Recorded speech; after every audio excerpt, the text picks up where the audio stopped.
Welcome to the round table.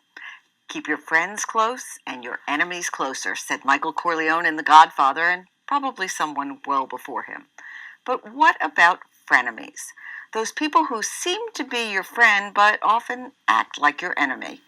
The term was coined in the 1950s, but became part of everyday language after a Sex and the City episode in the year 2000. I'm Maura Carlin, and in honor of International Friendship Day, that's the topic of tonight's roundtable. Frenemies, or toxic friendships. How to identify them, fix them, or cut loose. And as always, we want to hear from you. Please share your own frenemy stories. You might even hear one of mine. You can call, email, or tweet. The contact information's on your screen. My guest is Lisa Schuman, a psychotherapist and director of the Center for Family Building with offices in Mamaroneck, New York City, and Connecticut. Lisa, thank you for joining us tonight. Thanks for having me. Is there really such a thing as a frenemy? Yes, I think there are frenemies at work and frenemies that are personal, and I think they occupy different spaces in our life. Is this a uniquely female issue? No, I don't think so. I think that women talk about it more, and I think certainly socially it's more a female issue than a male issue. But I think it's very much a male issue in the work environment. I think employers can be very harsh with their other male employees, and I think that there can be a lot of difficulty in those relationships, but men don't talk about it very often. They kind of expect it to be a matter of course in their work relationships. Is a frenemy just a backstabber, or is there something more to it than that? Well, it can be a backstabber, but I think it's really, when people refer to that term, I think people are really talking about people who act friendly sometimes, and then sometimes they're not. And usually it's somebody who's very self-serving who's in your life. And I think that that's where a lot of this stems from. When somebody's very self-serving, they're opportunistic, and maybe they're nice to you because at that moment it suits them, but ultimately they really are looking out for their own interests. Okay, let's take a step back for a moment and talk about, are there just different types of friendships?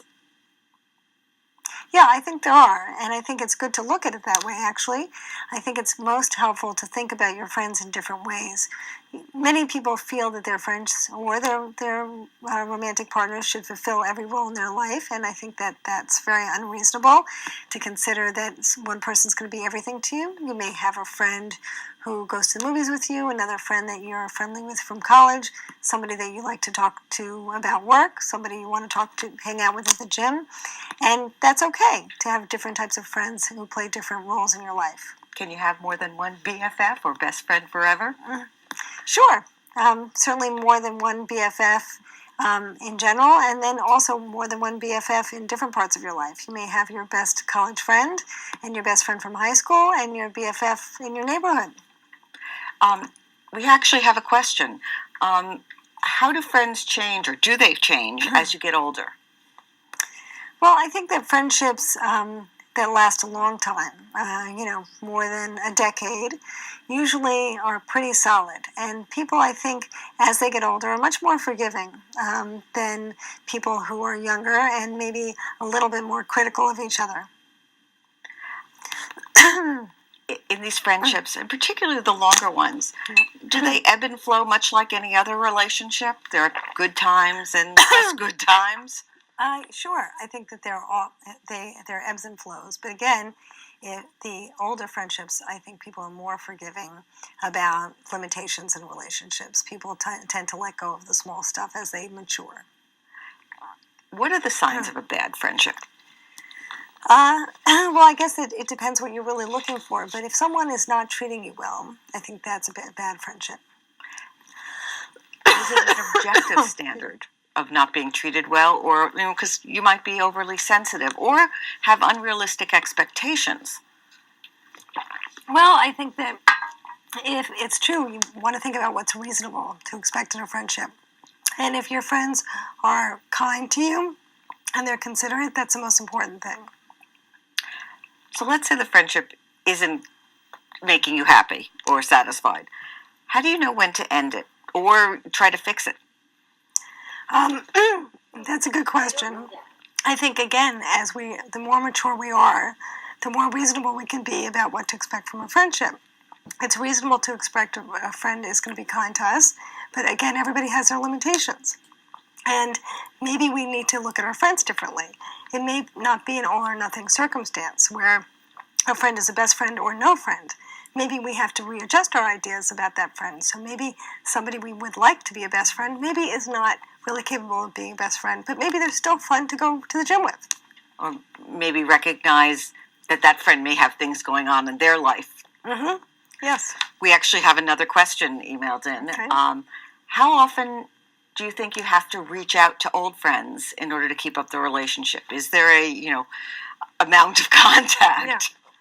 Well, as we always say to our kids, you have to be a friend to have friends, right?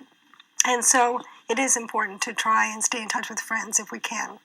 And the length of time that you're friends really makes a difference, right? Old friends typically don't need to stay in the same sort of contact as new friends. Some friends like to play tennis every Wednesday together, and some friends just like to see each other for the movies once a month or in a book club. But it is important to maintain some sort of relationship if you expect to have a relationship be reciprocal. If a friendship you didn't think was working, how would you try to fix it? I think it's important to be direct as much as you can. If there are people who are uncomfortable with that, and that person is going to be put off by that, and particularly if that person works with you, it may not be worthwhile. But if the person is a personal friend, not a professional friend, and you feel that you really want to resolve a problem, I think it's good to be direct and share with them the things that are bothering you and what you'd like to resolve. But I think it's also important to be positive because nobody likes to feel criticized. Is it possible after, let's say, you've had a falling out or friends have you've decided, like, we're just going to part ways many, many years later to actually find each other again? Oh, absolutely. I think. What does it take? Like, you just pretend it never happened, or something else? Well, I think it depends on the circumstance. If the friendship broke up over something that was very hurtful, sometimes I think and I've worked with several people recently actually who've gone through this, sometimes it's good just to start very slowly, getting together and getting to know each other again. And other times, people feel like there's too much water under the bridge. They really need to resolve it before they move forward. Why don't you take a drink of water?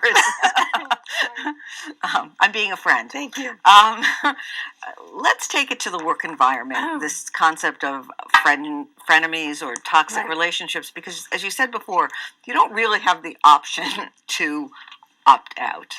I'm actually going to share an example that I think of now, and I didn't think of it in this term of frenemies way back when, but I started in an office and we worked very long hours, and somebody befriended me, someone around my level, would come in late at night to see how I was doing, ask how it was working with so-and-so, blah, blah, blah. And she was being very supportive, but little did I know, and I discovered later, someone was having pillow talk with so-and-so. And it completely affected my working relationship with essentially the boss. Right. There was as far as I'm concerned, there was no recovering from that. How do you deal with that? Well, it really depends on what your objective is, right? So if you feel like this person really hurt me and I can't be close to them anymore, that's fine. But if you work with somebody, you also have to think about what's in your best interest at work. So that's where kind of a frenemy comes in, right? Because you're going to be nice to them at work, but maybe you're not going to be able to trust them again. And again, what matters most is really to see people for who they are and what limitations they have. So if this is somebody that you really just need to keep the peace with for your work environment, then it's important to do that.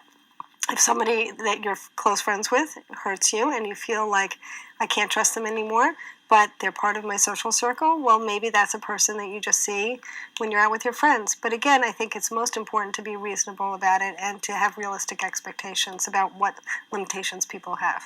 What if it's the boss who you feel is stabbing you in the back all the time?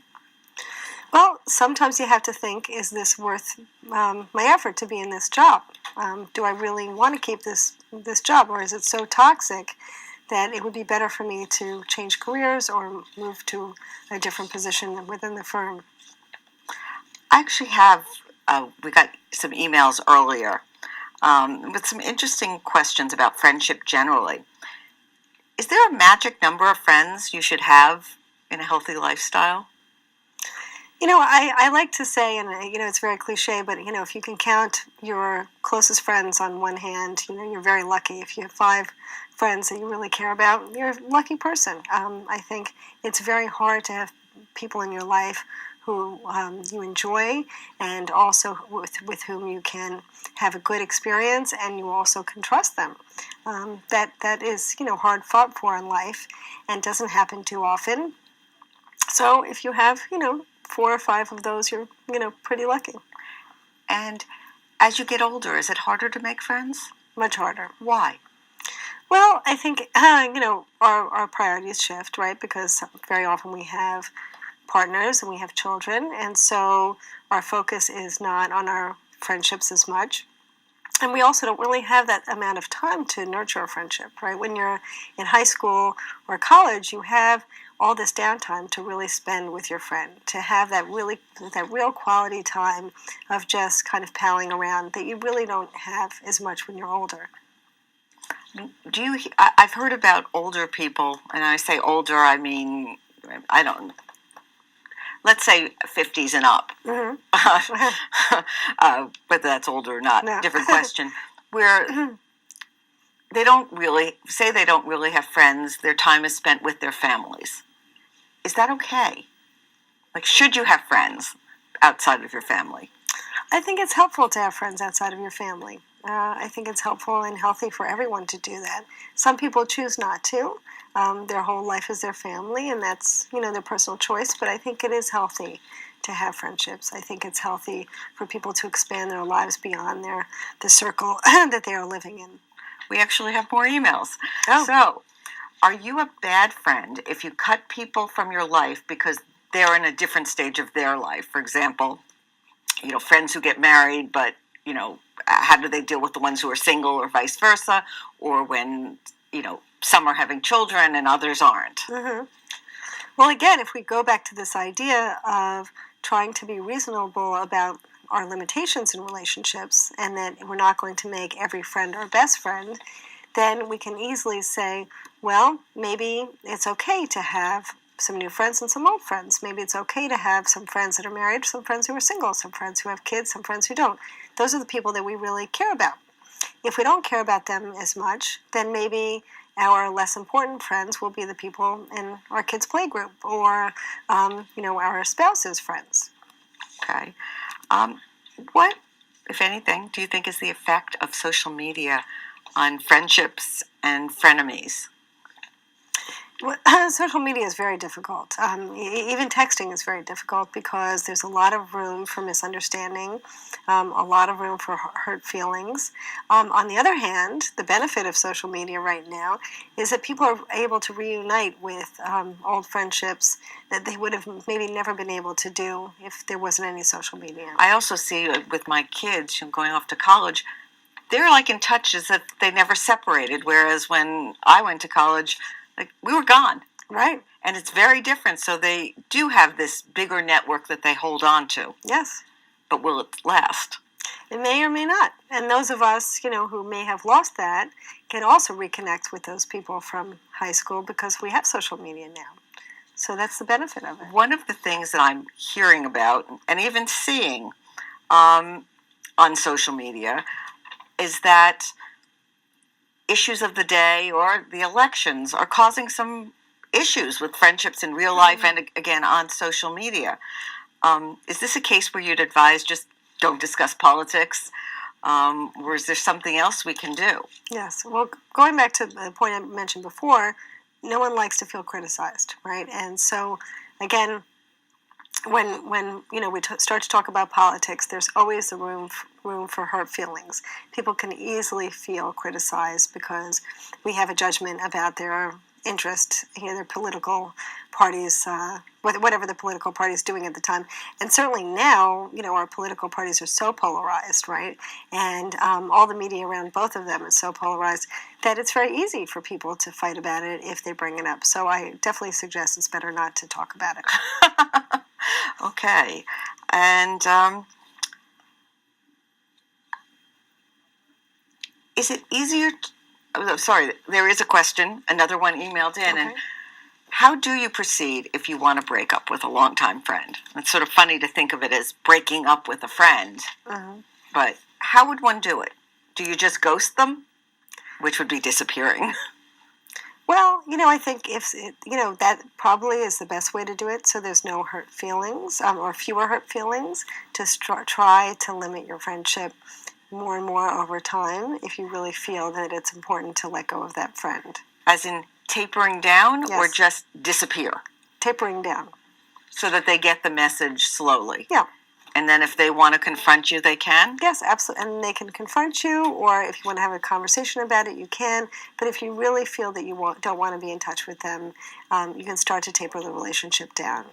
We have another emailed question. Okay. How do you deal with a depressed friend, or someone that's too clingy, or someone who just who's very self-centered and only wants to talk about him or herself? Mm-hmm. Okay, so again, we're kind of talking about categories of friendships. So the people who are friendships at work, who we need to stay, in touch with because it's important for our work relationships, we may not want to bring that up, right? But somebody who we feel very close to, we may want to share with them how we're feeling. We may feel like we want to tell that person that we want to be in touch less, or not talk on the phone as much, or whatever it might be, because you really value that relationship and you really want it to work out. Well, this has been rather enlightening for me. I'm actually learning things about friendship at this late stage of my life. Lisa Schuman, thank you for joining us. Thank you, thank you for joining us. We will be back in a moment with more community stories and, of course, the answer to the trivia question.